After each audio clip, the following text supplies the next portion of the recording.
Hello and welcome to the Warp Shelf. I'm Frank Duran. I'm Deshaun Vasquez. And today we're going to make sure you put some respect on the name of horror, baby. We're talking about why doesn't the horror genre get any respect? Like No respect at all. No respect at all. This is one of those things that as a film student, you realize almost immediately. Mm-hmm. You go into film school and you're like, wow, I have so many great horror films that I love and I can't wait to talk about. And then everyone goes, you're trash for liking horror movies. I was just like, I don't like that. That's too much for me. That's too much for me. I don't like gore. It's one of those things that you immediately you realize that it's kind of shunned in the film community.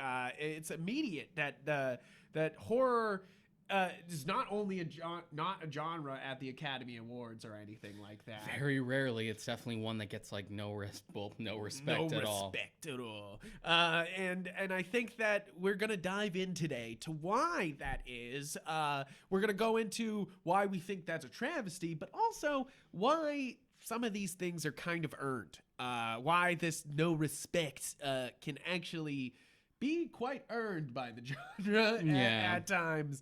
But we'll start with its history, guys. We're going right into the silent and black and white films, and most importantly, the Universal monsters. Because it all starts right here, the lack of respect. Because you got the Universal monsters, and the original films are not only great spooks. They are works of art. Yeah. You know, like there was directors putting real significant effort into these movies and making sure that they were not only just a telling of a spooky tale, but a film translation of this tale.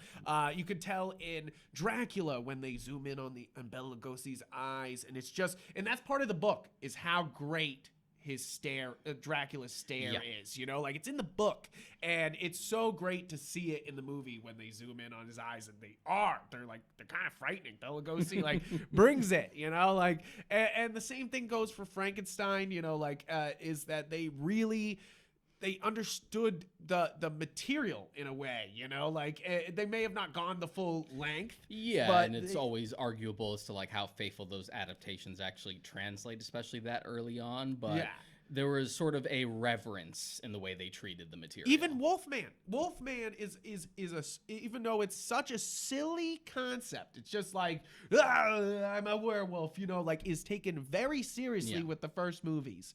And all the first Universal monster movies are taken very seriously. But then we start to have sequels that take them just as seriously but can't accomplish it. I think that's what the real problem is. And a running thing with this, no matter what era we discuss, is always going to be franchise fatigue at a certain point. Yeah, but and back then they treated it as a serial and they went for it. So we not only got Bride of Frankenstein, you get like Bride of Frankenstein, and you know, like I think the third one is Son, you know, like it just keeps going until eventually we reach parody, you know, like that's the real, like, I think where it all becomes a joke is that we bring in Abbott and Costello, sorry, and they are fantastic comedians. Love them. Love these movies. They are absolutely silly, ridiculous stuff, but they are also kind of a slap in the face to what the original movies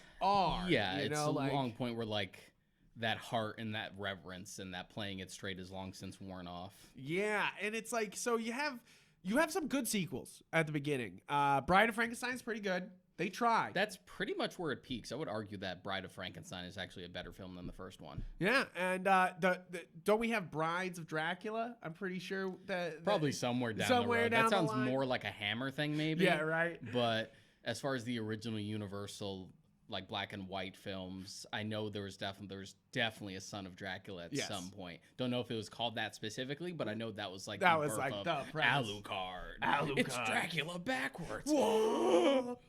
But it's one of those things that I love these original Universal monster movies, and I do think some of the sequels are solid.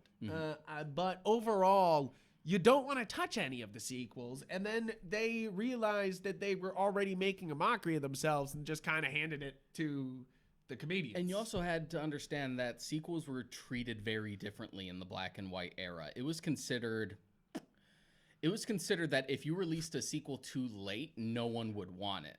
Like, I think back to like King Kong and Son of Kong, where they like shot it and released it like half a year later, and it shows that they shot it in like and released it half a year later, because that was the mentality where like, well, if they didn't see it the first time, if they don't see it immediately, they're just gonna forget about it. Yeah. It'll just be lost to time. Lost to time. Forever. We have to strike while the iron's hot.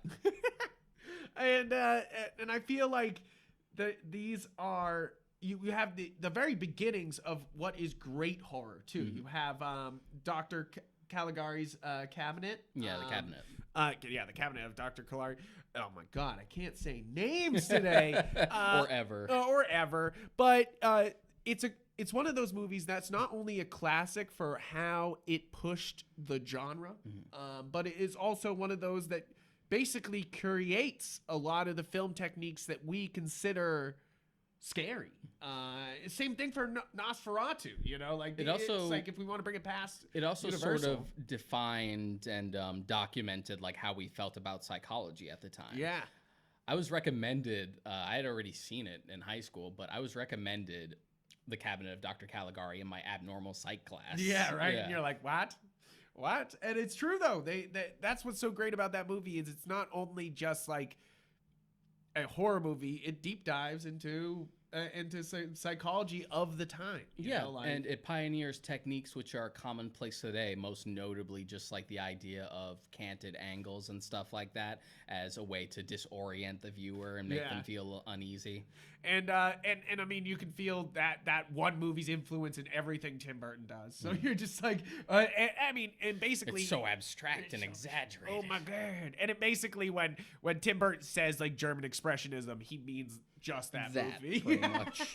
Specifically that movie, and maybe M, but that's it. They're just like, he's like, I've seen those two movies. That was the era. That's all I need to know. But I mean, that's mean, but it's true. It almost feels true. Yeah. And to be honest, like his style doesn't even really resemble that anymore. No, not really. No, especially with the two Alice in Wonderland movies, you're like, nah. Well, he did. He only directed the first one. Didn't he produce the second one? He produced it, but he's not behind the camera. Yeah, exactly. You're just like, eh.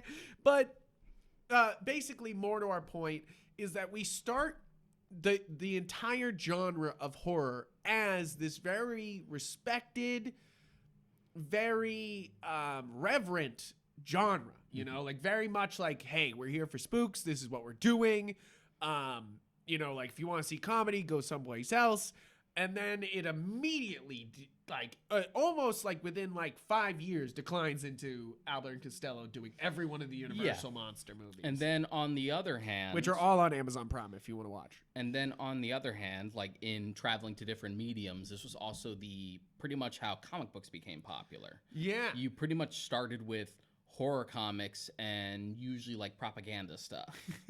It's like support the troops. Support the troops. That's pretty much most of what you had as far as the start of the genre was concerned. Like big names like Marvel and DC, before they were even called that, like built their house on horror comics. It's absolutely true. If you go back to basically the start of comics, it's all horror stuff. There may be some sprinkling of superheroes, but they're not what you see today. And I think that's why you get Batman so early, that's why he's one of the original heroes, is that he's kind of got this horror element to him, I think that's why it's one of the originals, that it pops up. But I think that horror in comics, it's one of those things that it's always been in the background and it's always there, and comics can accomplish a scare without obviously jump scares, because you can't turn a page and be like, oh God. And with the advantage of the medium, you don't have to worry about limitations such as budget. You can pretty much draw whatever you would want. Exactly. And all the comics were also in color. I think that's if you've ever not understood the power of comics. That's really it right there, is that you can do, this isn't like an animated movie where you can do whatever you want, but it's going to cost $1 billion and Pixar's going to have to run a program for 83 days for just to render one frame. You know, like, this is something that you could just draw and put it on paper and make the story happen. And I think that's one of the most amazing bits of comics, and why it's such a giant genre and why it's such a great platform for storytelling, and that's why it's also a great platform for horror. There's a whole rant about it in Y the Last Man. I only bring this up because I brought up the book club that I'm in before, and we just finished Y the Last Man. Near the end, there's this huge ramble about like Brian K. Vaughan just defending comics, because there's a character reading a comic and they have the typical just like, what are you reading that kid stuff for? And he's just like, this has all the advantages of films and none of the limitations. None of it. Like, and that's really why horror in comics still is able to capture the imagination and do so well, and that's why manga has so many horror and horror roots too. A lot of manga started off as horror manga, you know, like little tiny books people would pick up and read scary stories, you know, like, and other than, of course, cute little girls and books. That's the two things that happened. Everything changed when they invaded. When they invaded, yes. And when the Moe girls attacked. I think that's where I think horror and sex and kind of like are hand in hand, you know, like, because it's like I bring up this for a reason, you know, because like, that also feeds into basically the next point in history, which is the slasher genre. Yes. And on the same token, horror comics also started to like veer into that territory, and with it came controversy on both mediums. Yes. I think that this is one of those things that they're always hand in hand because of what sometimes horror is trying to say with it. Like, a lot of horror films are, even though they are horror movies and they're trying to be scary, sometimes they're trying to be morality tales, you know, especially with slasher films and especially with early horror, is that they're kind of like fairy tales in a way, you know, horror movies, is that they have a monster, they have something you have to face, but they also have something they're trying to say, you know, like, at the end of the day. At the end of the day. And that goes back to even word of mouth stories as early as like the Grimm fairy tales. Exactly. And I think that's why these sex comes so hand in hand with this, is that we're already dealing with murder. Now you gotta bring in why we had to murder them, you know, like. And then there's also a sense of it's easy to market. Yes, it's easy to market. It's also kind of, it's all about the thrill with a horror movie, and that's cheap thrills also. You know, like, you add another layer to the movie for. I always thought nudity in movies was always for another, like, for the audience member that doesn't want to be there, you know, like they're like, I don't know if I like this horror movie, but it's got boobs, you know, like, you know, and you're just like, hey, you got a point, I guess. Like, so I can't just leave. What if the boobs come back? And I think that's always been a use of nudity in films, is to keep the non-engaged audience engaged, almost like that. Yeah. It's such an easy thing. You could be not paying attention to the movie, but the minute they slash some nudity on the screen, you're going to be like, so what? Like, even especially even your mom, you know, like, of course, that's whenever your mom and dad walk into the room is when you're watching. Of course. Is when it's the nude scene. You're like, great, fucking awesome. You know, like, I've been watching this whole movie of people getting stabbed, like, raked over coals. Yeah, like, you couldn't have come in at the bad acting part where the characters profess their love to each other. You had to come in with the gratuitous nudity. Right, you're like, great, awesome, so good. But or they just happen to walk in on, like, the most, like, explicit, gory scene in the film. Just like, I swear, the rest of the film is like nothing like this. Not like the rest of the film is actually kind of toothless. It's just this one bit. I know. I actually watched Phantasm last night for the first time. I've never seen Phantasm. You ever seen Phantasm? I have a long time ago. What a bizarre movie. I barely remember it. It is one of the films I'm planning to watch this What week. A bizarre movie. It's on Amazon Prime. Yeah, they made a big deal of like it finally getting a proper remaster. Yeah. Even like James Cameron was involved with it. Which is super wild. It's actually a really bizarre movie, but what cracked me up about it is that it's only got one scene that's actually like really bloody, you know, like where the ball actually gets the guy in the face and then it shoots blood out of his face and then he pees himself after he's dead, and you're kind of like, whoa. Because it was like you're watching the movie and you're like, yeah, you know, this is rated R, but you know, there's a kid and he's trying to stop this, and you're like, it's kind of a kid adventure, and then they're just like, blues, and you're just like, oh, whoa, like you're just like, okay, they amped this up quite a bit here, and that's like the only part of that movie that is like that, and that's the time that my mom would walk in, you know, like if I still live with my mom, that's exactly when she'd walk in, like not any of the cool adventure parts, not him like doing anything else. It would have been just that bit, you know, like, and my mom being like, what the fuck are you watching? What are you watching? You're like, it's Phantasm, it's a classic. This is why context is very important. It very much is.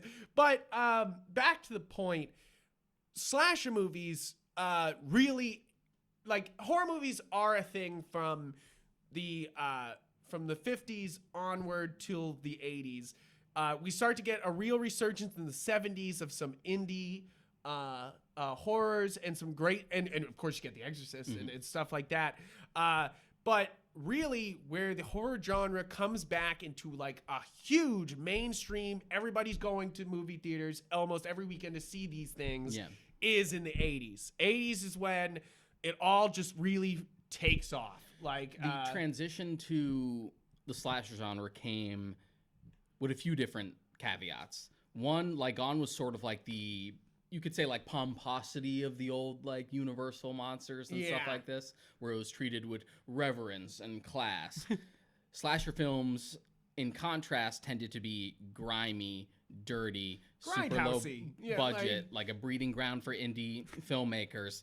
And it was also the transition away from the ethereal and more just, like, the fantastical monsters to, like, people.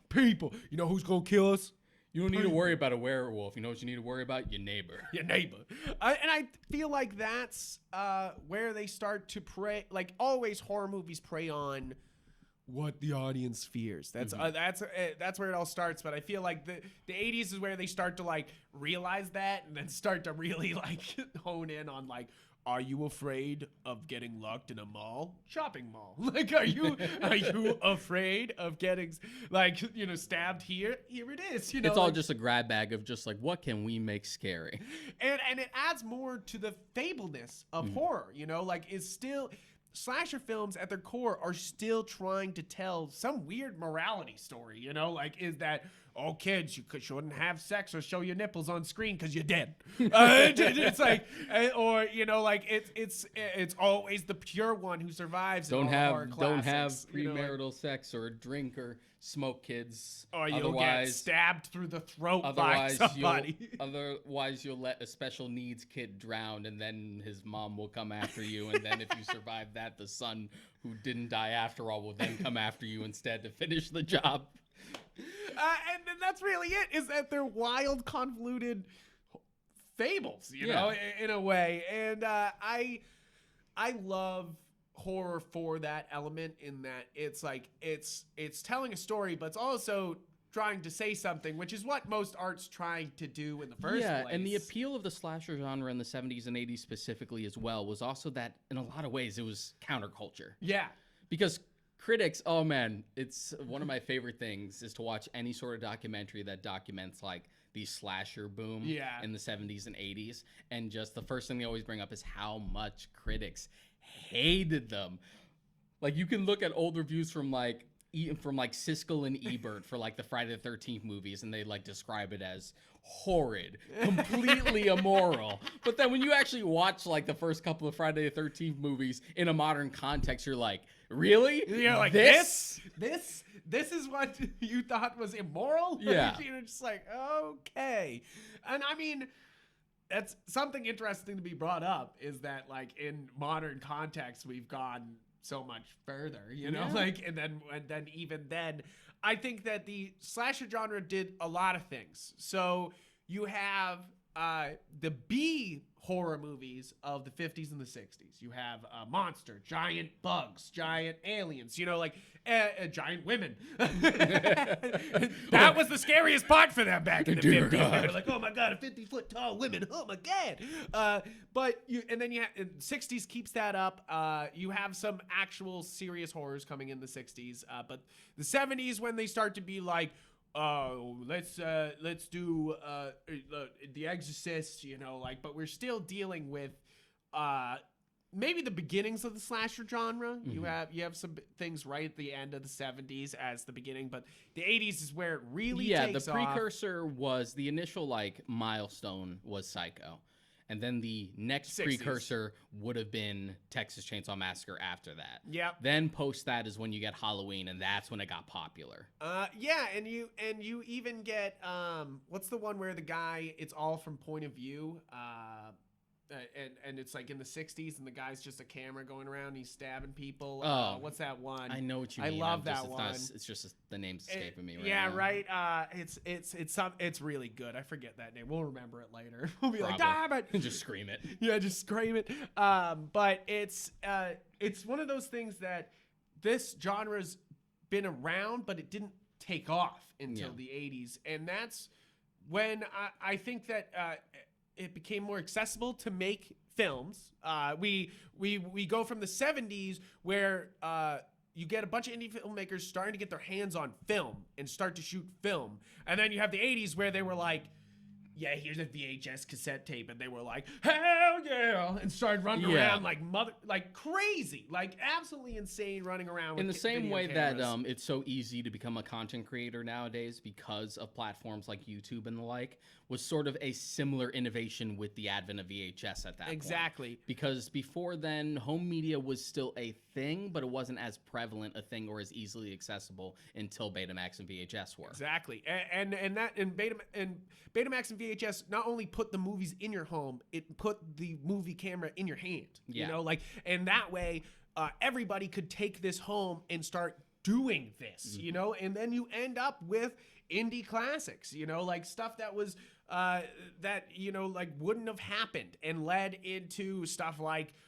Blair Witch Project, you know, where they have no money and they're able to pull off a horror classic, you know, like it's a huge thing, just working via limitations. Exactly. And then I think that the easier it gets into media, the more media we get. And then we end up like today, which we'll talk about it later, but it's like today where we have like Netflix and Hulu literally battling it out for who's going to pump out the most freaking horror movies, you know, like as fast as possible. Like, and you're like, oh, okay, all right. You know, like, and we'll talk about that in a bit, but it's interesting what the slasher genre does for right away. It brings some revenants back to the genre right away, where it's like, oh, this is scary again. Yeah, despite the controversy. But that was also fed into the appeal. It's that classic, just like, no publicity is bad publicity thing. Exactly. Like, you would watch people be like, oh, Roger Ebert hated it. Well, now I have to see it. Now I have to see it. Yeah, exactly. But then you also have, because everyone's getting in on it, you obviously have a boatload of crappy slasher films. You got a lot of crappy horror films. If you want to find them, they're so easy to find. There's just tons. And I feel like the 80s, as much as it's like the horror king decade, it also is just full of trash. Yeah, you know, well, that's like, always going to happen when there's like mass quantity. It's always just rule of averages. And it's true. And that's why sometimes, you know, like we're talking about respect for horror, but like sometimes that's why I'm more open to watching like almost any horror movie. Like if you tell me a drama movie's bad, I'm not fucking watching that drama movie. But if you a comedy movie, if you tell me it's bad, I'm not watching it. If you tell me a horror movie's bad, I'm like, how bad? Here's a good segue. How bad we talking? Here's a good segue. In the words of Stephen King, I think he said this on forget what the show is called. I think it was called History of Horror. It was a Shudder series that Eli Roth hosts. Oh, right. I gotta get Shudder. And he interviews Stephen King for one of the movies. Oh, nice. For one of the episodes. And he says, and I quote, "The shittiest horror movie I've ever seen was fucking great." Just implying, just like, no matter what it is, the shittiest horror movie could still be fantastic. Exactly. And that's why I think, and I say this a lot because we talk about Godzilla a lot, is that the horror genre is filmmaking personified. Yeah. You know, like, same as these Godzilla movies, is that every little detail that the director and the filmmakers do themselves, you know, like, and it's very much it's definitely, you have to show off all your artistic skills to be able to really bring across the one emotion you're trying to elicit.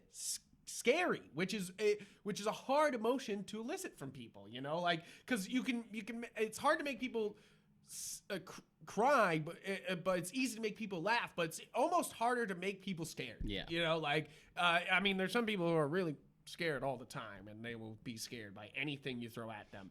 But it's like, a good horror movie takes everybody's effort and concentration and putting everything they can into it to make it work. Yeah, it's the same. Even if it's not good, you know, yeah, like, it's the same experience you get, or novelty that you get out of any genre, just in film in general, whether you see it as art or entertainment or both. Just the idea that you can put yourself into the context of a story and be thrilled, be scared, be affected, but still come out of it completely safe. Exactly. And I think it's, when I say the Godzilla thing, I mean the prompts. Like, a lot of the fun of making horror movies, and why most filmmakers' first movies are horror movies. My first movie, you can watch it on this YouTube page. Please don't. You can scroll down. It's a zombie movie, and it's bad, but also it's where I cut my teeth, you know, like, it's because I had to make the effects. I had to go out and make the blood effects. I had to put the makeup on the zombies. As you know, like, there's every detail has to be attended to, and that's true filmmaking, you know, like, is putting all the effort into every little thing on the screen to tell the story. And that's why horror at its roots is like filmmaking's genre, you know, like, is that and that's why everybody does the zombie film first, because it's so much fun. Everybody can do everything, is everybody's job. You know, like, it's just like every bit of it is everybody piling in. You even see it from indie filmmakers and big filmmakers all over the place. They start with horror, you know, like, it's amazing. James Cameron, James Gunn, so many. John Carpenter kind of mostly made horror movies. That's like covers most of his filmography. Even Francis Ford Coppola did. He did some horror movie really early. He's now trying to do horror movies. Oh my God, it's so bad. Steven Spielberg had Jaws. Jaws, but even before that, what was the one with the truck? The trucks. What are those? Overdrive. No, before that, you're thinking Stephen King. Spielberg. Oh no, what was it? Oh yeah, Stephen King directed that Overdrive. Sorry, I forgot about that. Oh, the God. Steven Spielberg one. It's one of his earliest films. It's the one with like the truck driver. Yeah. Oh my God, I can't remember. But it's like it is the genre that most filmmakers come in on, and it's for a reason. It's because it's hard and easy at the same time, you know, like and also Duel, right? That's what it's called. Right. I knew it started with a D. I knew it was like a one-word title. Oh God, that movie, that's ridiculous. But you know, like, that's where all these people start, and where you know, like, everyone gets their teeth cut, and if they don't start there, there's a lot of directors who eventually go there, you know, like, and eventually, you know, like, take the plunge into horror. I'll say it again, is the filmmaker's genre, you know, like, there's a lot of genres out there that are that may be harder to accomplish, but everybody does horror. You know, like everybody wants to tell a scary story. Yeah, and it's the easiest and cheapest way to get something across 9 times out of 10. It's true. I would say Parasite is a horror film. If we're talking the best film of last year, the Academy Award winning Parasite, it's a horror movie. You know, like as much as it's trying to tell a story of class division and what happens. Yeah, it's like a horror film and a class thriller, like all in one. And we'll talk about like the division between horror and thriller and what we think the differences are, because you always get like a different answer depending on who you ask. Exactly.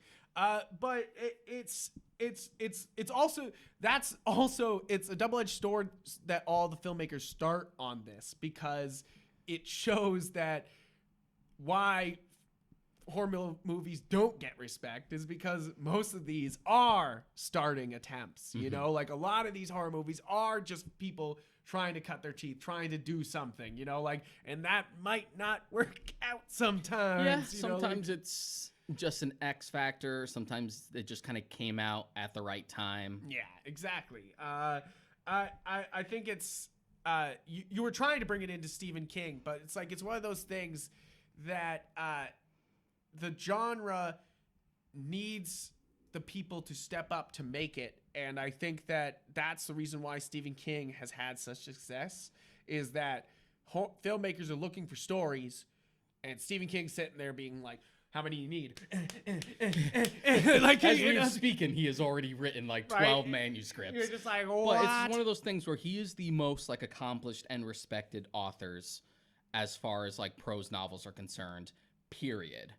But he's primarily a horror author. Yeah. And yet he gets like the more reverence than you would argue horror directors do, or the horror genre gets in other mediums. And that comes down to a thing even in fantasy where authors sort of are, in the same way they're afraid to call themselves fantasy writers, they're also afraid to like call themselves horror writers. Yeah. Even if they primarily lean towards that genre, because they're just like, because they assume that those terms box them in. Yeah, box them in, or make it seem like their work is lesser because it's a part of that genre. Yeah, it's true. I think that I think you have to dive in. I think you got to be like an Eli Roth, where he's like, hey, I do horror movies. I write horror movies. How many more horror movies do you want? Like, you know, like he's just like, hey, I'm going to really lean into this, instead of J.J. Abrams, who's like, I'll sometimes produce a horror movie. Like, I might not direct. I'll direct one, Cloverfield. That's it. You know, like, I'll step in for a day and I'll supervise, and then I'll get out of there before you leave the stink on me. It's true though that like JJ doesn't want to direct his horror ideas. It's weird. He handed Cloverfield Lane off to somebody else. Overlord is another movie that he just handed off to somebody else. He does all the effort of writing and working and producing these movies, and then he's just like, ooh. Have you seen Overlord? I haven't. It's really on Amazon, and I was like looking at it last night. I was like, Mary, come on. Watch it. It's good. Come on. I tricked her into watching Phantasm instead. I was just like, it's a classic. Look, even Amazon says it's a classic. Overlord is really good. Yeah, I absolutely want to watch it. I mean, it's right up my alley. You know, like it just looked like Inglourious Basterds, but with zombies. It's the best like Wolfenstein movie we'll never get. That's what Don't I even say that's that. what Don't I even describe say it as. that. Don't even say that. That's so sad. Because we'll never get that.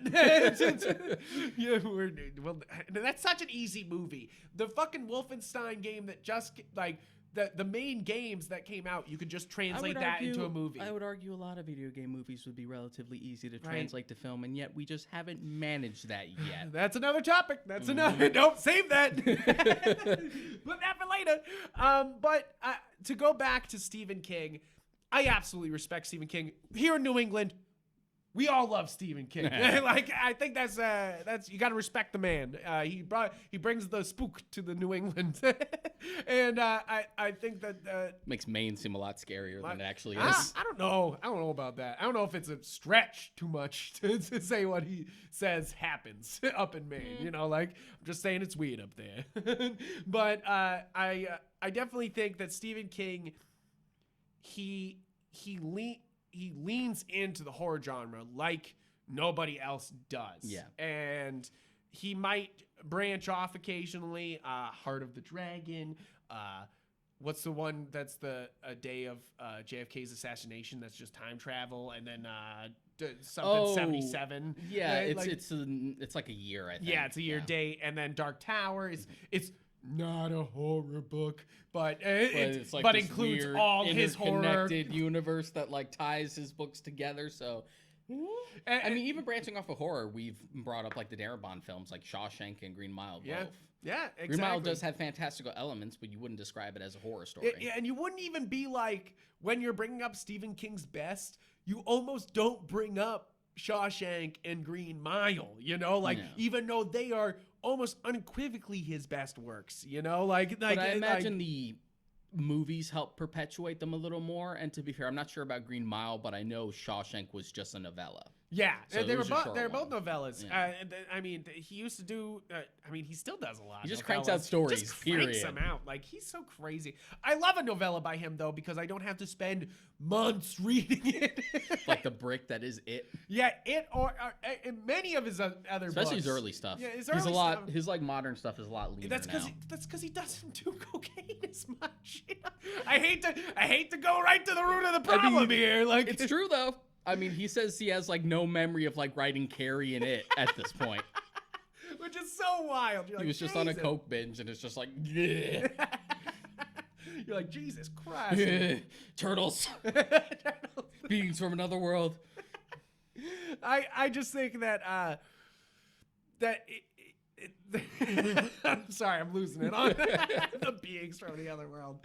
So let's move away from Stephen King and start talking about when in the 90s, when they tried to be like thriller movies, then they get respect. Yes. They started taking horror movies and they just go, oh no, it's not a horror movie. It's a thriller movie. Please nominate me for an Oscar. Yeah, it comes to a particular film specifically called The Silence of the Lambs, which is also my favorite movie ever.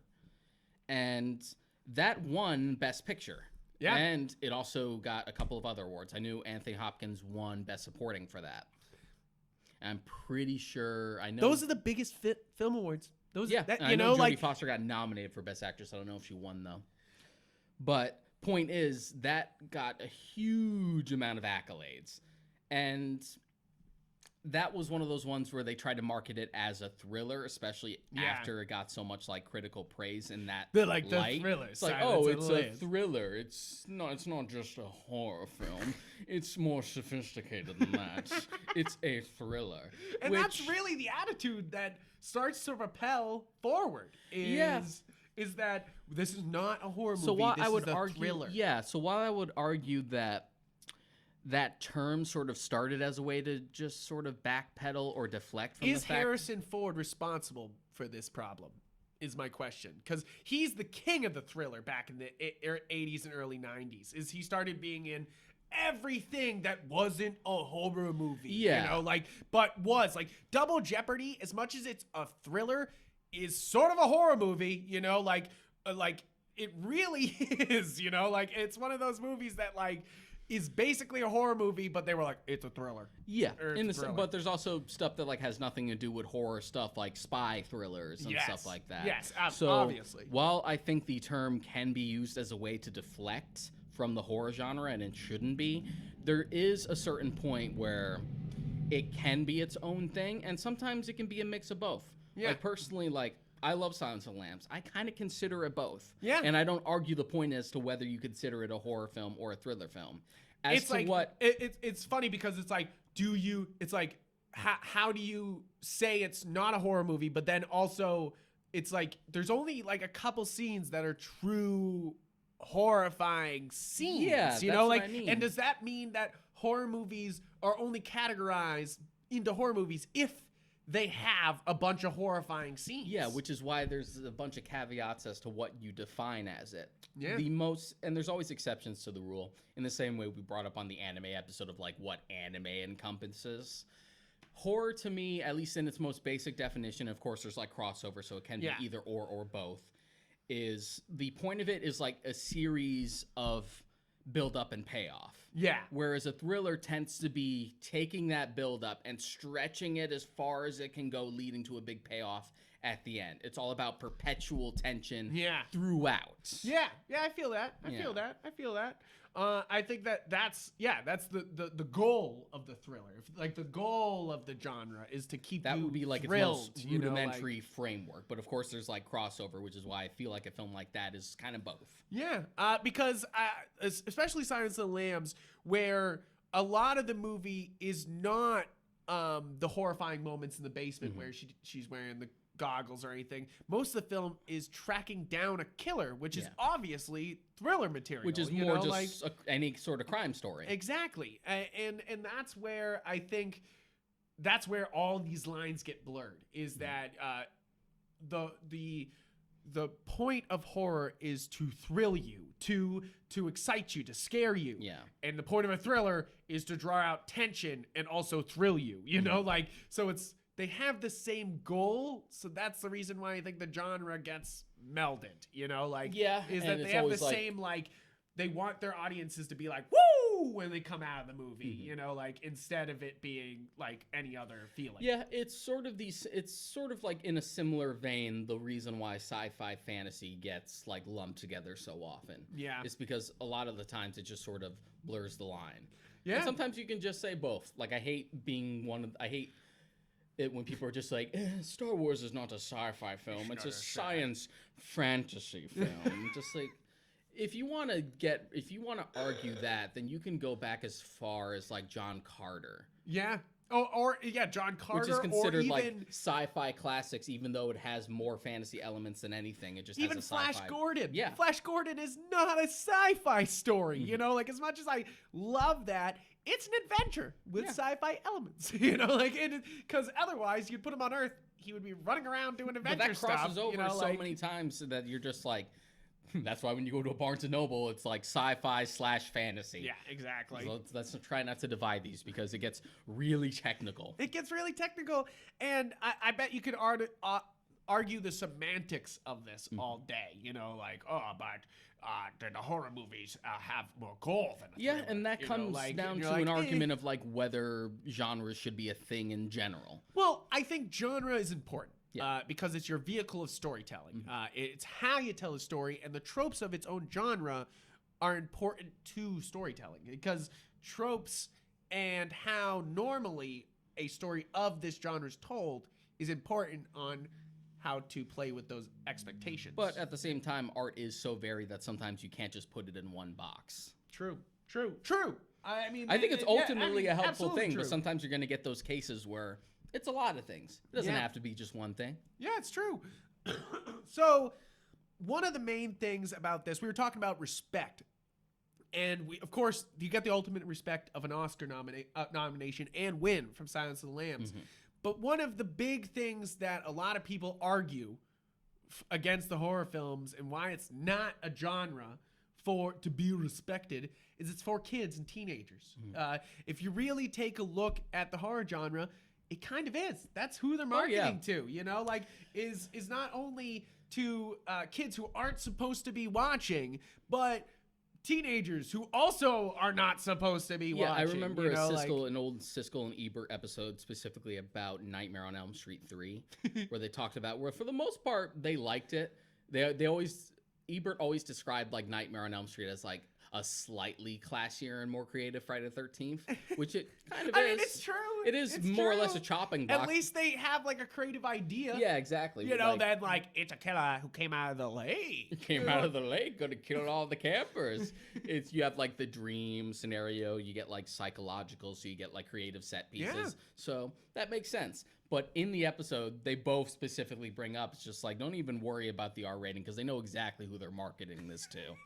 And kids are going to go see it anyway. Yeah, and that's really it here, is that this is the genre, is that it's thrilling, it's fun, and you're not supposed to be watching it. You know, like that's kind of horror in general, is that it's not for kids. Yeah, even though there is accessible, especially like in the area that we were growing up in, there was accessible horror for kids. Like you think as early as like the Goosebumps books and stuff like Are that. You Afraid of the Dark? Yeah. We grew up with there was this 90s idea of a little bit of scary for a snack is good for you.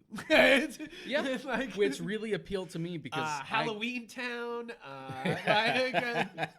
Yeah, but basically even any, Disney leaned basically into it. Any Disney Channel original movie that tried to be spooky. Yeah, they leaned into it. They were like, hey, and I mean, to some failure, you have the ultimate failure of Black Cauldron, where they were like, hey, let's really try to make a scary animated movie, and that just failed and almost completely sank the Disney company. Yeah, and like horror slash dark high fantasy. Goodness. That movie's bad. Yeah, it's not good. Go watch it on Disney Plus. You're right now being like, hey, Black Cauldron's not bad. You're like, have you seen it? When was the last time you watched it? Yeah.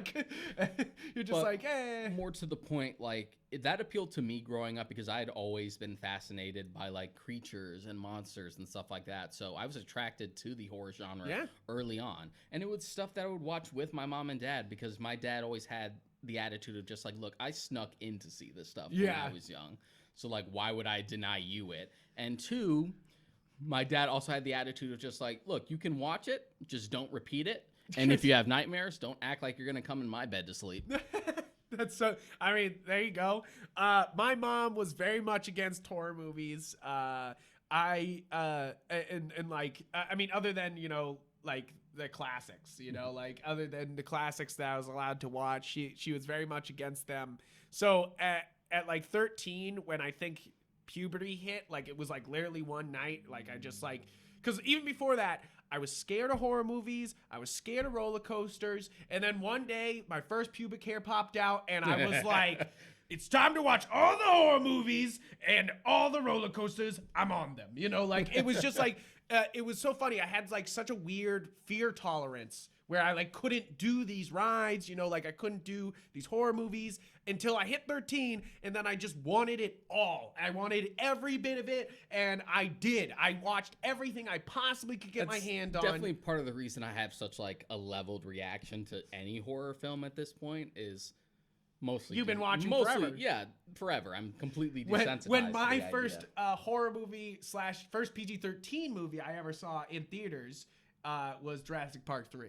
That was my first PG-13 movie. It was when I walked into and I saw Jurassic Park 3. I cannot remember. I definitely did see Jurassic Park 3 in theaters. I definitely snuck into all movies before that, but the first one that like my mom allowed me to go see was Jurassic Park 3. My mom took, which is hilarious in retrospect, and I love telling the story. I'm pretty sure the first R-rated film I ever saw in theaters was Hannibal. Really? Yeah. That's so my funny. mom. It was like my mom, my brother, and I went. And this was before I had seen Silence of the Lambs. Really? And then like nowadays, I actually don't really like Hannibal that much.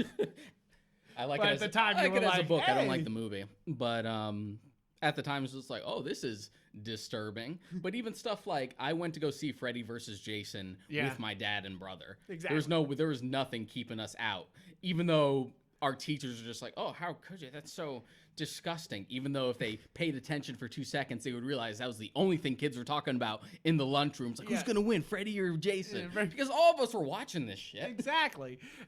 It's the same thing as like to South Park is that you're not it's for adults, but the point like kids love it, like it has always been the point of South Park is that kids love South Park. And that's been a perpetual thing in animation as early as Looney Tunes. Yeah, is that like is this for kids? Like, and when you actually watch some like the older stuff, you realize like some like it really was marketed to adults, but it just happened to have that nuance and that zaniness to appeal to a younger audience simultaneously. Exactly.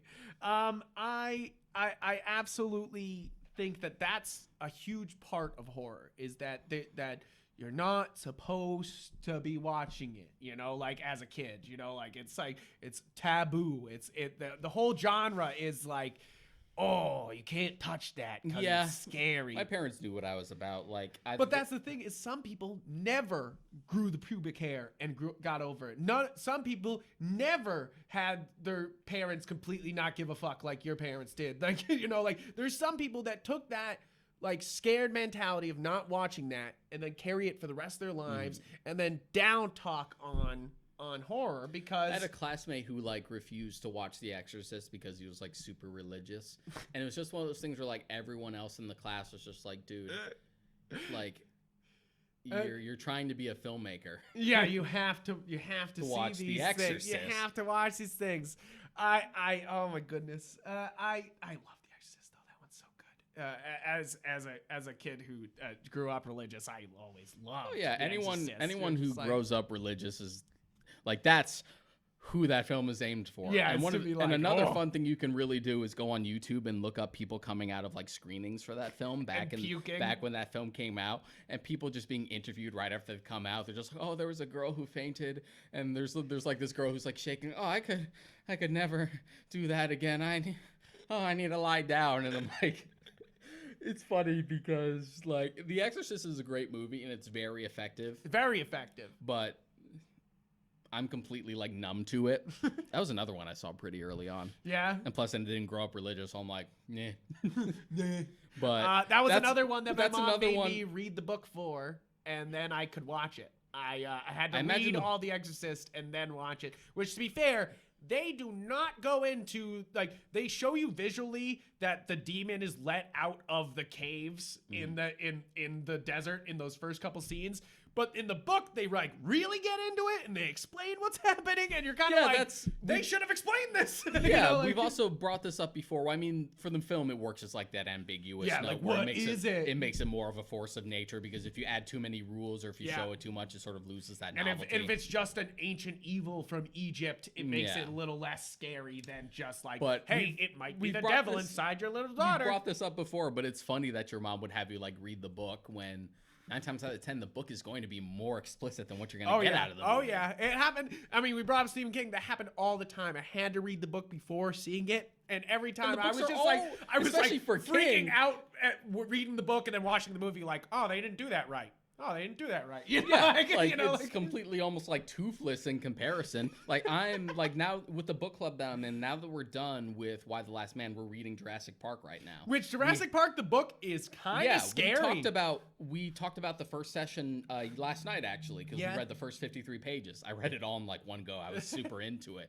But that book is fucked up. Yeah. And I like it. And it's to the point where if I didn't realize how much I actually love the Jurassic Park movie, know how good of a movie is, despite the adaptational differences, then I would say they kind of took out its teeth. Yeah, it would just wild. Because I'm like reading it, I'm just like, oh, these compies straight up ate a baby.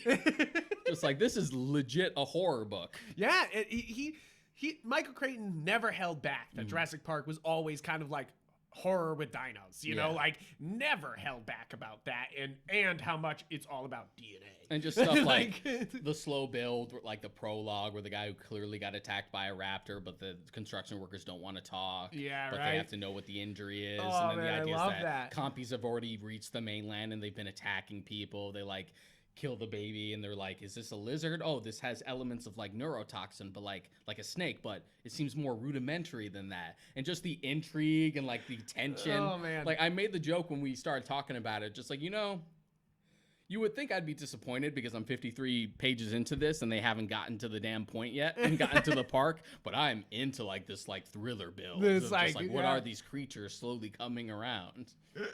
I know, and it's kind of funny that they like kind of take it out and they try to reintroduce it a couple times. You know, Jurassic Park 3 and Jurassic World 2 try to really bring the horror. And to be fair, there are elements of like really scary stuff in the context of the first Jurassic Park film, but that still is a much more optimistic take on the material. Exactly. Instead of it just being like, the scientists shouldn't have done this, we shouldn't have done this, humanity has doomed us all. Like, that's kind of Michael Crichton's take on it. It's like, more or less, yeah. He's just like, we screwed ourselves. But I think that like, I think we need to go into the modern trends of horror, something that has brought horror. I'm not saying horror got its respect back in the 80s and kept it. It obviously brought some respect back. And then it fluctuated, and the late 90s and early 2000s really, really, really, really fucking sucked for horror movies. There was a lot of garbage. Of course, there's a rule of averages. There's occasionally a good one. But there's like, a lot of good stuff. But when I think of like good horror eras that I like to revisit or introduce people to, I do not think late 90s and early 2000s. What do you mean? You are not a big Final Destination or I Know What You Did Last Summer fan? Like, I knew you were going to make the joke. I was going to bring up I Know What You Did Last Summer if you didn't. But like, yeah, shit like that. But then you also get winners like Scream. You know, like you have those obvious like, oh, like this is just for the teenagers. This is just Scream for... worked on the framework that it was self-aware, and the fact that all these horror franchises that you grew up in that it's homaging actually exist in this universe, so we can sort of play with the rules a little bit. Yeah, I think that there's a lot of crap out there now because we live in an era where everybody can make their own movies. Yeah, you know, even like, more so than before. Even more so than before. We talked about the VHS, but now it's like, you know, like everybody, even with their phone, can start shooting something. And that has led to a lot of horror movies, a lot. And there's also demand for it. I already brought it up. Netflix and Hulu want this stuff. They want the horror movies because they do so well. Like, they take off. Even I watched the Haunting of Hill House. It's really good. Really good. Like, as someone who's like really good. As someone, I've never read the book, but I'm a big fan of the original black and white movie. Oh, really? And wasn't a big fan of like the I think it was like there's late an 90s, original early 2000s black and white one. movie? Yeah. What? Yeah, it's really good. Shit. The benefit of that film is that it's really ambiguous as to whether or not this is all just like a psychological breakdown. Yeah. Or whether or not these things are actually happening, and they never provide a genuine answer, and that's why it works. Nice. But then you get like I think it was like the 2000s remake with Catherine Zeta-Jones and Liam Neeson and stuff. Right. Yeah. Yes. Yeah. Yes. With the painting. Yes. With the portrait. Why? With Owen Wilson. He gets his head taken off by a lion statue, remember? Right. Oh my God, that's a terrible movie. Yeah. I just gave you flashbacks. Oh my God. Oh God, that one's a bad one. I completely forgot that because I just went into that show being like, Stephen King said it was good. You know, like that. I think that's the number one Stephen King thing he's done is he's written so much and he's the king of the genre. And now whenever he puts his name on something, I'm like, what do you got, Stephen King? Like, whenever he reviews something, I'm like, they made Stephen King read this. Mm-hmm. They made him stop writing to read this. They pulled him away for a couple minutes for him to read something, and he enjoyed it. Right? Like, so you gotta, like, I always check out what Stephen King recommends. It's even way back at Cirque du Freak, I remember being like, oh, there's a Stephen King review on the front. Yeah, there was a Stephen King, like, quote, and a J.K. Rowling one at some point. Yeah. And that, for me, back then was just like, what? Seal of approval. Right. Like, seal. Let's give this a shot. Seal of approval. I agree. I think that it was like, it's one of those things that he could kind of that's another book I grew up with that wasn't afraid to be dark and pretty grim at times, and honestly pretty gory and like explicit, but also be a young adult novel series, but not speak down to me as a kid. Yeah. Which was always my thing. Like growing up, I hated being, even as a kid, I was pretty self-aware about just being spoken to. Down to. I think that's why the series of Unfortunate Event books do so well, is that never in that book series do they talk down to the kids, you know, like it's like it's always assumes you're in on what's going on, you know, like that you understand what they're all you know, like what they're trying to get across. Even Don Bluth, the director of like The Land Before Time and like The Secret of Nim and a couple of other stuff, had that mentality. He said you can put kids through the ringer so long as it ends in a good way by the end. Yeah. That's why those films like Secret of Nim get super dark. That's why you have like... Isn't Ferngully Don Bluth too? Who's Who's Ferngully? I mean, it's the same company. I know it's... I'm pretty sure. Ferngully scars you and then... it's not that bad. Oh, you're telling me the oil goop monster is not scary? No, it was fun. Tim Curry. Yes, I know. That's the best part. That movie is so bad, but it's got a great villain song. It's quite. I thought I like Ferngully. When was the last time you watched it? Very long time ago. It's not good. It's on Netflix now. I'm gonna watch it now. Watch horror movies. I am. But we're talking about pop horror here. What happens now is that you get Hulu pumping out a horror movie every month, no matter the budget, no matter anything. They don't care. They put it out. You have Netflix trying to get quality horror. We're starting to get, The Ritual is fantastic on Netflix.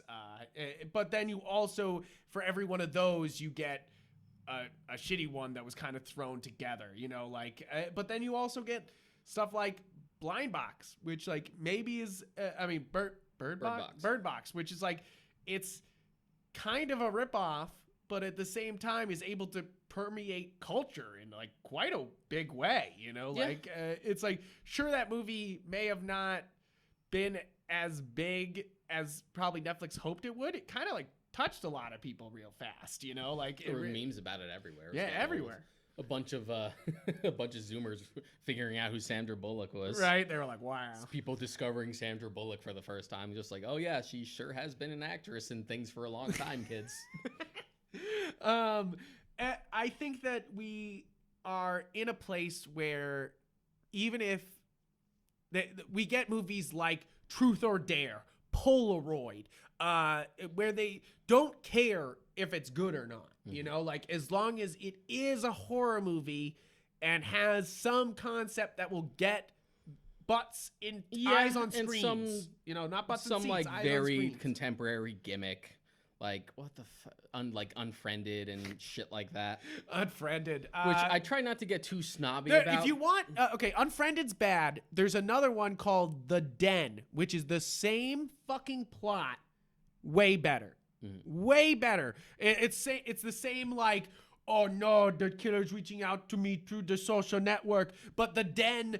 actually, it couldn't get the rights to Facebook, so it just did its own like site, and it works so much better. There's better movies, like. Well, what I was going to say is that I try not to get too snobby about it, because even back in their days, like if you go back to like the 70s and 80s, they all had their own gimmicks that were stupid and contemporary for the time. The POV shot as the killer walks up and then it's not the killer. That happened all the fucking time, the 80s and the 90s, where it's the POV and it's walking up and you're like, oh, it's the killer, it's gonna get the girl, and then it turns out it's the boyfriend and he lifts her up and she laughs and like, oh, so many fucking movies like so many do that, and it drives me nuts, because I get it, you want the false scare, like that used to be a much bigger thing, and it still happens today. This is one of the pop trends. Fake scares, where they build up to a moment, they play the music, and then they have the mirror open and they close the mirror and you expect the person to be there and they're not, and you're like, oh, it's all safe. Yeah, and then they're behind them. Music. There's a pause just long enough for you to catch your breath, and then they hit you. Which, to be fair, that was like... That's classic. That was a technique as early as like Alfred Hitchcock. It is, because and let me get into. I know this is kind of off topic, but let me get into why that works. So you get used to the music, you get used to it. You're like, okay, all right. Even if it's spooky, you're like, you're getting used to the music, and then if they cut it off the music at the right time, you won't notice the music stopped. Yeah. But you will feel the uncomfortable feeling of why did it stop. So that's why psychologically this it's used so often. Yeah. And they use it for they use the same thing for jokes in trailers and so many and everything, where they'll play the music, they'll stop it or do a record scratch. Yeah, and then say the joke. Yeah, to make the joke like land. Yeah, it's a big handoff of the payoff is the way I want to say it, because horror uses it as a way to pay off the scare, and comedy uses it to like build the joke and then make sure you hear the punchline. It's almost the same. So it's a tried and true technique. Yeah, I'm not saying even if I get a bad technique. Yeah, even if I get a little sick of it. It's used everywhere. Yeah. And oftentimes it's never like subverted or done in a way where it can genuinely surprise me.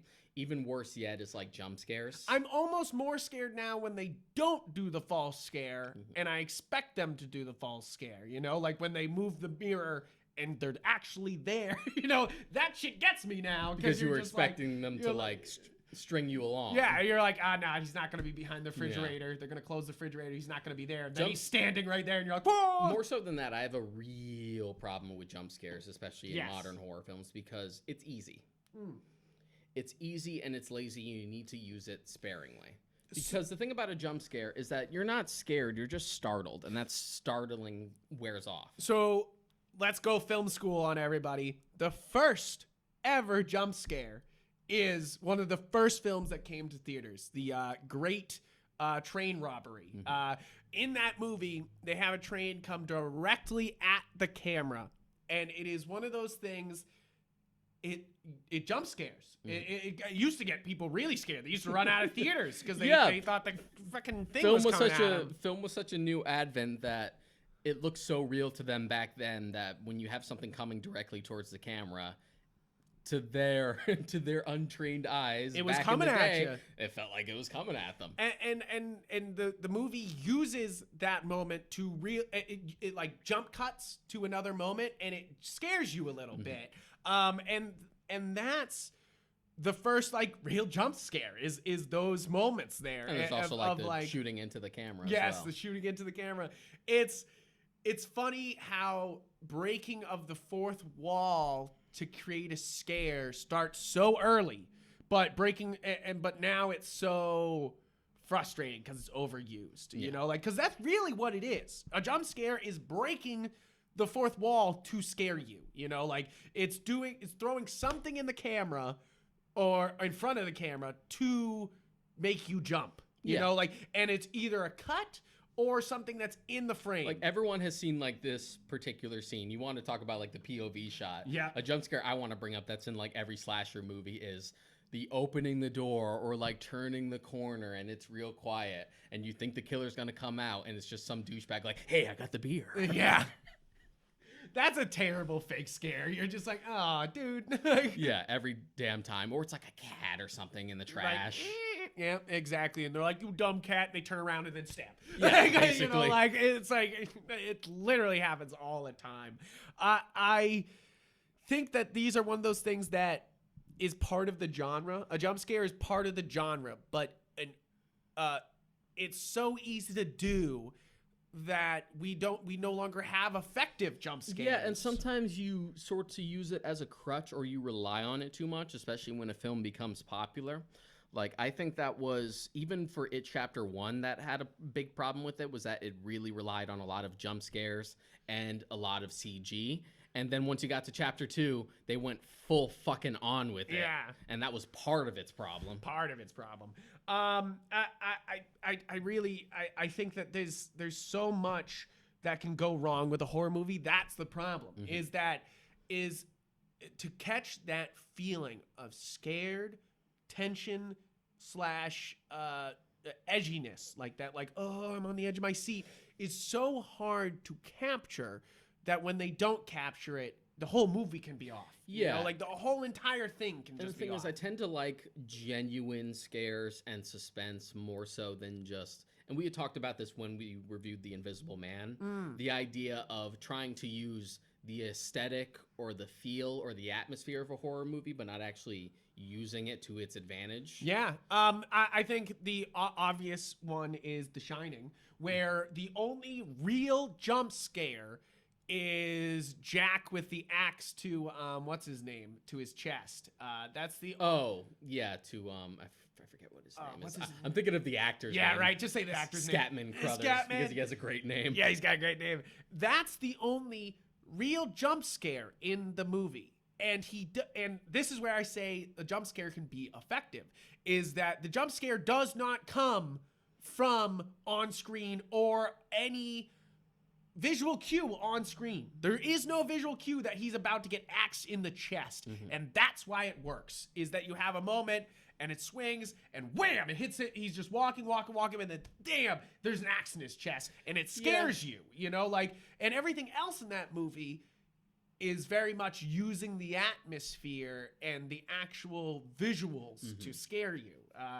But that's an example of it actually being done and with the outcome being mostly positive. Yeah. Whether or not you want to argue semantics or or effectiveness, or how it adapted the book. Yeah, true. But when I mean pop horror, like stuff that pops into my mind that I don't find scary, but it's more just like scary looking because it loves to use the aesthetic, is stuff like American Horror Story. Yeah, I know it's hard to talk about American Horror Story because I've seen just the first season, and this is not a scary show. No, like, and I know they change it. I know they go into different genres and they do different things, and they might actually be scary. But the problem with that first season is it takes scary imagery and thinks you'll be scared. You know, like they don't try to actually make any moments scary. They just keep flashing imagery in front of you, you know, like where they're not using it effectively. And that's where I want to bring up Haunting of Hill House again, is that they were using these scary ghosts for the story, you know, like whenever you see them, whenever they're there, they're progressing the story instead of it just being like, we got scary things, right? We got a scary thing here, you know, like you have to use your scary thing to progress the story. If this will give you further incentive, because you seem to have really liked Netflix's The Haunting of Hill House. Yeah. The showrunner of that directed Dr. Sleep. Oh, nice. I didn't know that. Yeah, and he directed Gerald's Game. Oh, yes. That was good. Yeah. That was good. What I'm trying to tell you is watch Dr. Sleep. That was good. It's good. I think that that's another Stephen King just like flourishing, is that Netflix was like, hey, we're looking for horror movies, and Stephen King's like, here you go. You know, like he's like, I've been holding on to these, you know, like, and most of those have hit a lot, like a lot. Tallgrass, the Gerald's Game, a lot of those do really well because they put indie filmmakers behind these things. And we're getting like obligatory remakes of the stuff that's already been done. True. You get a little bit different take on something. You get that's guaranteed. A new Pet Sematary. We're getting another version. Oh, Pet Sematary is the worst out of all the new. Pet Sematary is really bad. It sucks because like that was the one everyone went to see instead of Dr. Sleep, and Dr. Sleep was the better one. Dr. Sleep was also better than It Chapter 2, but didn't do so well. But even like The Stand's being remade again. So. Yeah, exactly. It's but that's another part of pop horror at the moment, is we have endless remakes, endless remakes. We have, and it can be a good thing. It can lead to so many sequels that John Carpenter just gets sick of all those sequels, and he just steps in and directs them himself. Like he didn't direct the new one. No, he didn't direct it. I thought but he is producing. He produced it and he composed the music for it. That's all I need. He's not directing Halloween Lives. No, he's producing it again. Producing it. It's one of those things that there's so many horror remakes that we're obviously getting sick of it. Like obviously, there's a lot of franchise fatigue going on here. And it's not even so much like remakes have never been anything new, even as far back as the silent era. Where like films were remade again sometimes by the same directors. Like if you look at film in general, a sequel, like all the time they're like, oh, Hollywood just does sequels. You're like, Hollywood's always done sequels. Always. Yeah. End of story. They have always done sequels. It's easy money. Establish a property. Expand the property. Yeah. It makes sense. Yeah, it's just a matter of quantity at this point, and just in such rapid succession, and now you also have the internet. I think we've come to a fatigue where that's the reason why we have no new Friday the 13th. We have no new Nightmare on Elm Street because that failed.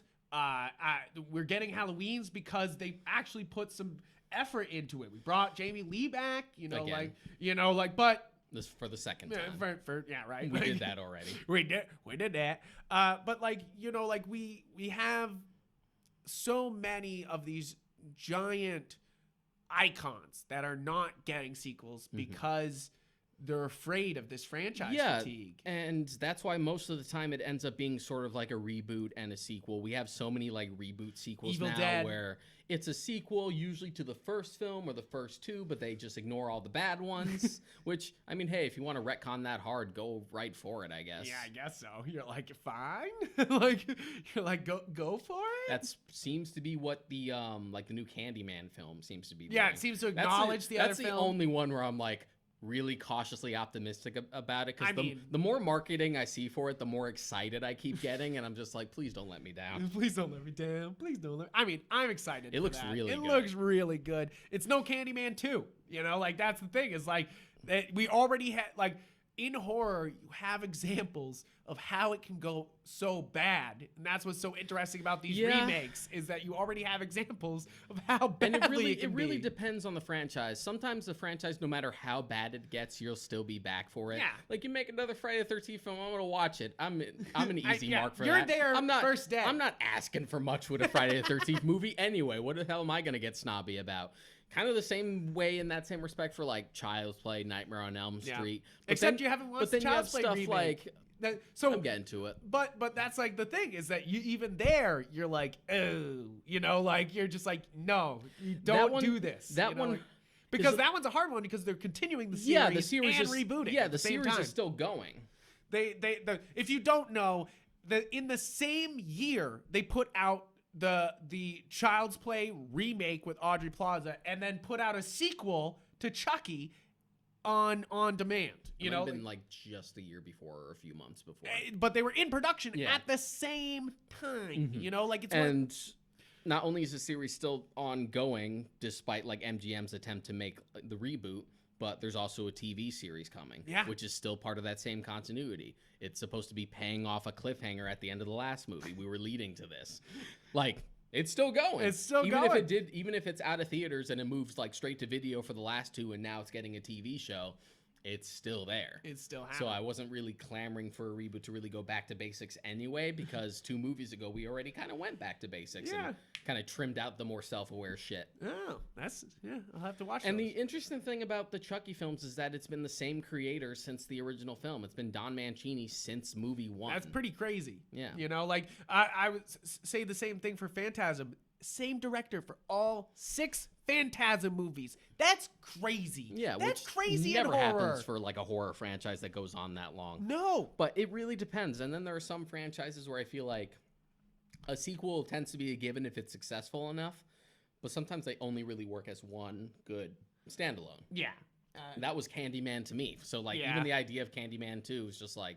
It's we'll see. You know, like I have hopes, but I also am just like the first sequel they tried wasn't good, so it's just like, all right, let's try again, and we'll just ignore the first time we got it wrong. Or even stuff like Hellraiser, where like you had the first 2 movies, and somehow 2 was good. You know, like you know, like that's 2 was good, things. And then immediately afterwards 3 was not so good. So just give up. I mean, even if you have to give it to Alien. Alien is a horror movie at its basis. The whole franchise is a horror genre at its core. Yeah. And you have the first one, which is a horror classic. You have 2, which is an action classic. Not even like, it's got horror elements, but it's an action movie. It gets scary, but it's primarily an action film. And the third one, they were like, oh yeah, let's bring it back to the horror elements. And then we don't talk about the fourth one. Including the director. He doesn't like to talk about it either. And then you have Ridley Scott coming back, trying to recapture that same youthful energy he always had, and that's gone. And that's gone, bro. That's long gone. And you have so you get Prometheus and you get Alien Covenant, which are 2 disgraces to the first 2 movies. Oh, you know, like, and I know a lot of friends who love Prometheus for some reason. You're wrong. They're wrong because they haven't seen the movie in a long time or something. Like, it's one of those movies that I just tell people to watch it again because I know going back and watching Prometheus, you're just kind of excited that alien things are happening. You're like, first time you're watching it, you're like, wow, that's so cool. Look at all these, like, look, it can be a little alien. It's a bug now. Look, it can take over these things. Oh, it's inside her belly. But if you really watch that movie doesn't make any sense. Yeah, if you watch that movie with any semblance or morsel of logical thought, it fucking falls apart. But the thing is, I caught that the first time I watched it. And that's the thing is horror can... if it can like not make sense and still be fun, but when it tries to take itself so seriously, like Prometheus and Covenant, because that's the thing, these movies Ridley Scott is trying to not fuck around with them, and but most of the time, the straighter you play it, the more stuff like that is gonna stick out as far as suspension of disbelief is concerned. Yeah. Because if you're playing on like lighter rules, then you don't worry about stuff like that. That's pretty much the reason why people complain about Reanimator movies. Yeah. All of them. They're ridiculous. Fucking silly. But so it doesn't really necessarily need to make sense. But it also goes even to the superhero genre, why people had such that reaction to Man of Steel's destruction versus the stuff in the Marvel movies. It's because one's playing straight and one's not really. Exactly. That's the only reason you noticed it and pointed it out. All the Marvel characters kill people. Go back and watch every Marvel movie. They fucking murder people. Especially Captain America. He's always like, who's that? Bam. Who's that? Bam. Like literally just all the time murdering people. But then one snap neck by Superman. But it's because they take it so seriously in Man of Steel. And some collateral damage and a couple of buildings, which were Zod's fault. But they don't even address it in any of the Marvel movies. They sort of do. They do in Civil War. Civil War, they address it a little bit. But overall, it's very much like, I murdered that somebody. Here's a repulsor ray to the face. As opposed to Man of Steel, which did play it straight, and regardless of how you feel about BVS, puts it at the forefront. Yeah, it moves it forward. Like the outcome of Man of Steel is basically like the entire through line through BVS. Exactly. It's like it has purpose, you know, like, and that can't be said for most of Batman vs Superman. That's pretty much why that movie opens with the destruction at the end of Man of Steel, but from Bruce Wayne's perspective. Yeah, I love that. Which, to be honest, is an amazing movie. It's one of the better parts of that movie. Especially it shows off Ben Affleck's some of his best Bruce Wayne work there too. But I think that pretty much sums up what we've been talking about. It's a deep conversation of why horror doesn't get the respect it always deserves. But and sometimes it doesn't want the respect, you know, like that's kind of the fun of the genre, is it doesn't have to be straightforward all the time. It doesn't necessarily need like the accolades, but it's just one of those things where like the stigma does kind of get old sometimes. Yeah, I feel like if you want to encourage great horror movies, add the genre to the Academy Award list. Like the reason why we get so many drama movies right before the Oscars is because they want to win that Oscar. Yeah, you know, like so if you add the prize, people will go for the prize. And the Oscars are fairly predictable in what you can tell what panders to them and what they'll eat up. And it's annoying that unless it's marketed as a thriller, even though it could just be a horror film, that they give it no respect. Like it is a travesty that Toni Collette did not get nominated for Best Actress for Hereditary. Yeah, no, absolutely. Like absolutely. Ridiculous.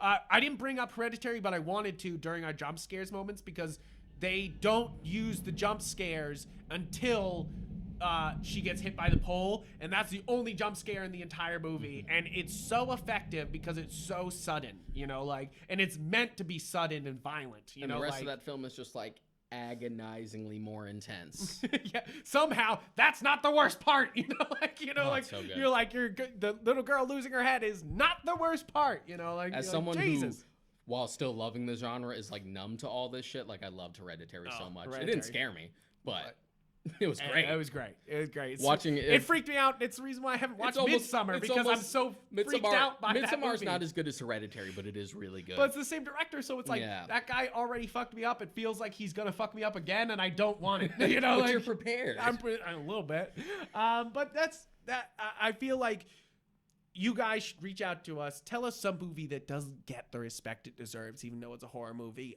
Number one, The Thing is one of the best movies ever made. The Thing is probably, because again, if we're discounting Silence of the Lambs, because that's my favorite movie, period, but I think that's horror and thriller, and you go back and forth on it.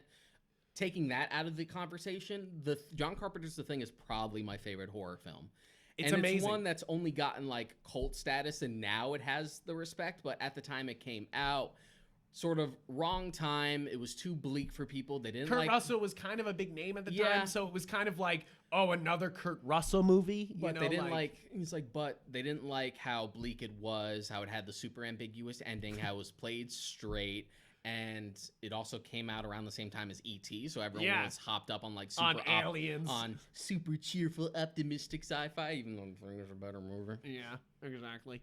Imagine being living through a year where Blade Runner, E.T., and The Thing come out. I know. I mean, 2012 was kind of like that, and so was 2016. They're kind of incredible movie years, just full of movies. One of those things where you look back and you're like, holy shit. Yeah. Even on Facebook, we posted about how in 2016 we weren't going to have any money because how many superhero movies were coming out that year. Like, all of them were coming out that year. And we were like, we ain't going to have the money for this. It's very much unlike 2020. But guys, thank you for tuning in. Thank you for watching. If you've noticed, we're trying to do more video episodes for you guys, so you can watch right on YouTube. You can see our faces talking about these things, talking to you. So we're kind of a YouTube show now. We're a podcast, but it's kind of a YouTube show also. Well, it works in the sense that like you can watch it on YouTube, but it still works completely fine via audio anyway, which is what most big podcasts do anyway. Exactly. You have both options. So if you like to see our faces, please check us out on YouTube. But if you like to just listen to our sultry voices, you can find our podcast on any place you put podcasts. Pretty much everywhere has our podcast. So look it up, The Warp Shelf. Look it right here. So that way you can listen to our many episodes. We do have a lot of episodes at this point, and we kind of have a back catalog that you will enjoy. If you think that these horror Halloween episodes are fun, we have a ton more that are going to excite you. So please tune in for more of these horror Halloween episodes. I hope you're having a great October. I hope you're taking in the spooks. Deshaun is doing a 31 horror movies in 31 days. Every year. I have a buddy named Alex who, when I first met him, used to be like a good, innocent, sheltered little boy, and then I completely changed him and warped him. Oh, Lordy. You bad influence. Yep, totally a bad influence. And I pretty much got him into horror films. Nice. And so we've been doing this for like 4 or 5 years now, where every year we watch like 30 more or less. Yeah. Horror films every year, all of which are stuff that he hasn't seen. So I get to like mix it up. And the thing is, he doesn't know what we're going to watch when we watch it. So that's that makes it fun. That is fun. I am also trying to consume as many horror movies as I possibly can. Mm-hmm. Obviously, I have a lot of work this month. October and September are always my busiest months for events for some reason. But I try to get in as many as possible. I watched Twister the other day. Never seen Twister before. And I'll count that as a horror movie. That Twister wanted those people. It was, it was like trying to get them. And I watched Phantasm, and I'm trying to play some horror games. I played Carrion a little bit, where you're basically the thing. But I also dived into Hades, which I feel like has some horror elements to it. Which, if you're not playing more Hades, Alien Isolation when you have the time. Oh yeah, I will. The problem is that's like a sit down and like give that game your full attention. Thing, yeah. You put on the headphones and listen type of thing. I totally understand, and that's my issue right now. Is I need games I can't put my full attention into. But thank you guys for listening in. Thank you for listening to our podcast. And please like, share, talk to us. We're on Twitter. I'm Yupfrank. We're on these, basically. These things right here. We're Warp Shelf here. Yupfrank here. The galaxyofgeek.com is where you'll find all of these together. If you want to get the full Warp Shelf experience, go to galaxyofgeek.com and check we have the audio and the video version right on the page there, and you have Deshaun's desolate descriptions of every episode. So please check it out on Galaxy Geek. But then most importantly, I'm Yupfrank on Twitter. And I'm Monocorrect on Twitter. And that way you guys can talk to us directly. If you don't like Twitter, we do also have a Discord. So please check that out. It's the Warp Shelf Discord. I don't know if you can just search that up, but you could potentially. I think you can. Because I've gotten into Discord groups via Google before, unless it's like restricted. So. Cool, and we're not restricted, and we also have the link for the Discord in our Facebook page. So check it out there if you want to talk to us directly. Those are probably the best way, Twitter and Discord. Twitter, Discord. I'm on like Instagram way more often than I used to be, just because I keep getting new shit to show off. If you want to see what Deshaun's getting next, check out his Instagram. Yeah, I'm literally getting a Transformer today or tomorrow, and my Friday the 13th like Shout Factory collection. Oh man! So if you need to see that, I got the email that it's shipped out yesterday, so I'm like, yes. So guys, thank you for tuning in, and please check out those things, and thank you for listening to the show. See you next time.